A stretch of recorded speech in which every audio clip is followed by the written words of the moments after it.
السلام علیکم ورحمۃ اللہ وبرکاتہ۔ احادیث نبوی صلی اللہ علیہ وآلہ وسلم ماہ شعبان اور اس کی 15ویں شب برات کے متعدد فضائل بیان کیے گئے ہیں۔ یہ مبارک رات گناہوں پر ندامت، توبہ و مناجات اور دعاؤں کی قبولیت کے بابرکت لمحات پر مشتمل ہے۔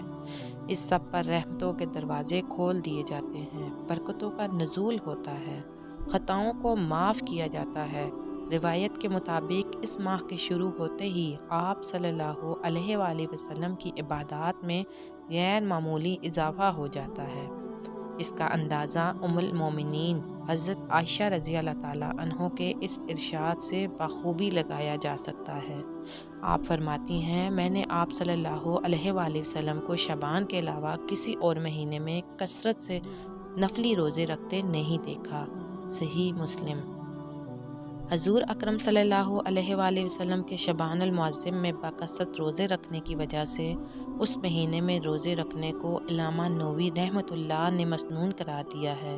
فرماتے ہیں، وَمِنَ الْمَسْنُونِ شَوْمَ الشعبان۔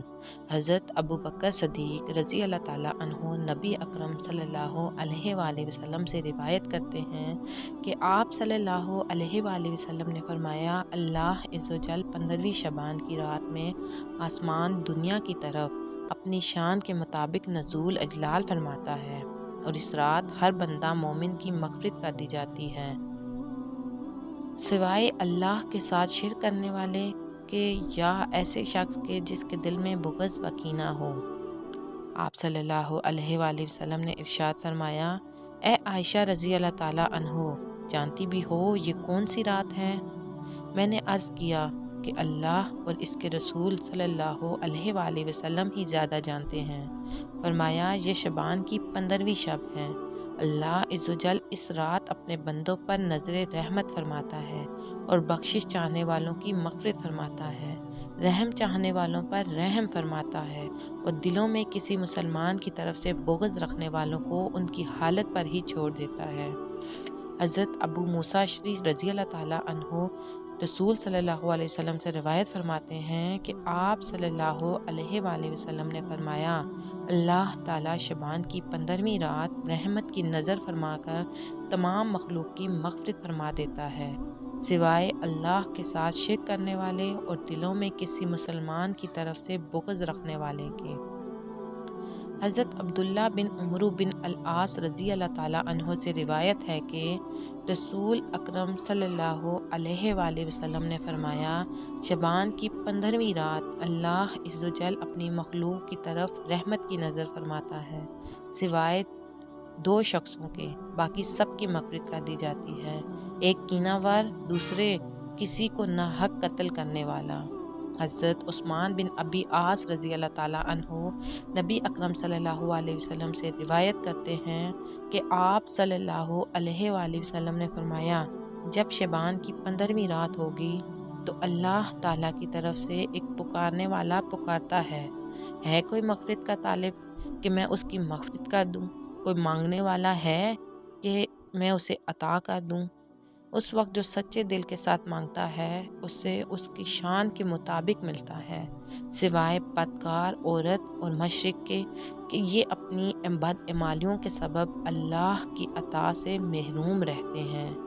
حضرت عائشہ رضی اللہ تعالیٰ عنہ نبی اکرم صلی اللہ علیہ وآلہ وسلم سے روایت فرماتی ہیں کہ آپ صلی اللہ علیہ وآلہ وسلم نے فرمایا، کیا تمہیں معلوم ہے اس رات یعنی شعبان کی 15ویں شب میں کیا ہوتا ہے؟ انہوں نے دریافت فرمایا کہ یا رسول اللہ صلی اللہ علیہ وآلہ وسلم کیا ہوتا ہے؟ آپ صلی اللہ علیہ وسلم نے فرمایا، اس شب یہ ہوتا ہے کہ اس سال جتنے بھی پیدا ہونے والے ہیں سب کی تفصیل لکھ دی جاتی ہے اور جتنے اس سال مرنے والے ہوتے ہیں وہ سب بھی اس رات لکھ دیے جاتے ہیں اور اس رات میں سب بندوں کے سارے سال کے اعمال اٹھائے جاتے ہیں اور اسی رات میں لوگوں کی مقررہ روزی مقررہ وقت پر اترتی ہے۔ حضور صلی اللہ علیہ وآلہ وسلم نے ارشاد فرمایا، جبرائیل علیہ السلام میرے پاس تشریف لائے اور فرمایا، یہ شعبان کی 15ویں رات ہے، اللہ تعالیٰ اس رات میں بہت سے لوگوں کو دوزخ سے آزاد کرتا ہے، جن کی تعداد قبیلہ بنو کلب کی بکریوں کے بالوں سے بھی زیادہ ہوتی ہے، مگر اس رات میں اللہ تعالیٰ مشرق اور کینہ ور اور رشتے ناطے توڑنے والے یعنی قطع تعلق کرنے والے اور آزار یعنی پجامہ شلوار وغیرہ ٹخنوں سے نیچے رکھنے والے لوگوں اور ماں باپ کی نافرمان اور شراب کے عادی لوگوں کی طرف رحمت کی نظر نہیں فرماتا۔ حضرت عثمان بن محمد رحمۃ اللہ علیہ فرماتے ہیں کہ رسول اللہ صلی اللہ علیہ وآلہ وسلم نے فرمایا، زمین پر بسنے والوں کی عمریں ایک زبان سے دوسری زبان تک طے کی جاتی ہیں، یہاں تک کہ انسان شادی بیاہ کرتا ہے، اس کے بچے پیدا ہوتے ہیں، حالانکہ اس کا نام مردوں کی فہرست میں داخل ہو چکا ہوتا ہے۔ امام شافعی رحمۃ اللہ علیہ فرماتے ہیں کہ ہم تک یہ بات پہنچتی ہے کہ 5 راتوں میں دعاؤں کو قبول کیا جاتا ہے۔ نمبر 1 جمعہ کی رات، نمبر 2 عید الاضحیٰ کی رات، نمبر 3 عید الفطر کی رات، نمبر 4 رجب کی پہلی رات، نمبر 5 شعبان کی 15ویں رات۔ علامہ ابن الحاج مالکی رحمۃ اللہ علیہ فرماتے ہیں کہ اس رات کے بڑے فضائل ہیں اور یہ بڑی خیر والی رات ہے۔ ہمارے اسلاف اس کی بڑی تعظیم کرتے ہیں اور اس رات کے آنے سے پہلے اس کی تیاری کر رہے تھے۔ علامہ حذقفی رحمۃ اللہ علیہ فرماتے ہیں کہ شعبان کی 15ویں رات کو عبادت کرنا مستحب ہے۔ علامہ انور شاہ کشمیری رحمۃ اللہ علیہ لکھتے ہیں کہ بے شک یہ رات شب برات ہے اور اس رات کی فضیلت کے سلسلے میں روایات صحیح ہیں۔ شیخ عبدالحق محدث دہلوی رحمۃ اللہ لکھتے ہیں کہ اس رات بیدار رہنا مستحب ہے اور فضائل میں اس جیسی احادیث پر عمل کیا جاتا ہے۔ یہی امام اوزاعی کا قول ہے۔ آخر میں اس مبارک رات میں کرنے والے کیا کیا کام ہیں، ان کا ذکر کیا جاتا ہے تاکہ افراد و تفریح سے بچتے ہوئے اسرات کے فضائل کو سمیٹا جا سکے۔ نماز عشاء اور نماز فجر کو باجماعت ادا کرنے کا اہتمام کرنا، اس رات عبادت کی توفیق ہو یا نہ ہو گناہوں سے بچنے کا خاص اہتمام کرنا، بالخصوص ان گناہوں سے جو اسرات کے فضائل سے محرومی کا سبب بنتے ہیں۔ اس رات میں توبہ و استغفار کا خاص اہتمام کرنا اور ہر قسم کی رسوم اور بدعات سے اجتناب کرنا، اپنے لیے اور پوری امت کے لیے ہر قسم کی خیر کے حصول کی دعا کرنا، بقدر و وسعت ذکر اذکار نوافل اور تلاوت قرآن پاک کا اہتمام کرنا، اگر بآسانی ممکن ہو تو 15واں شعبان کا روزہ رکھنا۔ واضح رہے کہ مذکورہ تمام اعمال شب برات کا لازمی حصہ نہیں، بلکہ ان کا ذکر محض اس لیے ہے کہ ان میں مشغولیت کی وجہ سے اس رات کی منکرات سے بچا جا سکے۔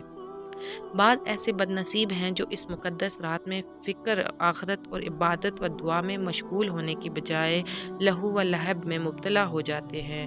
آتش بازی، پٹاخے اور دیگر ناجائز امور میں مبتلا ہو کر وہ اس مبارک رات کا تقدس پامال کرتے ہیں۔ ہمیں چاہیے کہ ایسے برے کاموں سے خود بھی بچیں اور دوسروں کو بھی بچائیں۔ ایسے کام اللہ تعالیٰ اور اس کے رسول صلی اللہ علیہ وآلہ وسلم کی ناراضگی کا سبب ہے۔ اللہ عز و جل سے دعا ہے کہ دعا کی قبولیت کے لیے بتائیں گئیں 5 راتوں میں سے اللہ سبحانہ و تعالیٰ سے خوب خشوع و خضوع دعائیں مانگنے کی طاقت و توفیق عطا فرمائے۔ آمین یا رب العالمین۔ محترم ناظرین، اگر میری آج کی یہ معلوماتی ویڈیو آپ کو پسند آ جائے، براہ کرم اس ویڈیو کو لائک اور شیئر کر دیجیے اور میرے چینل اسلامز ورلڈ کو سبسکرائب کر لیجیے۔ جزاک اللہ خیرن کثیرا۔ اللہ ہم سب کا حامی و ناصر ہو، آمین۔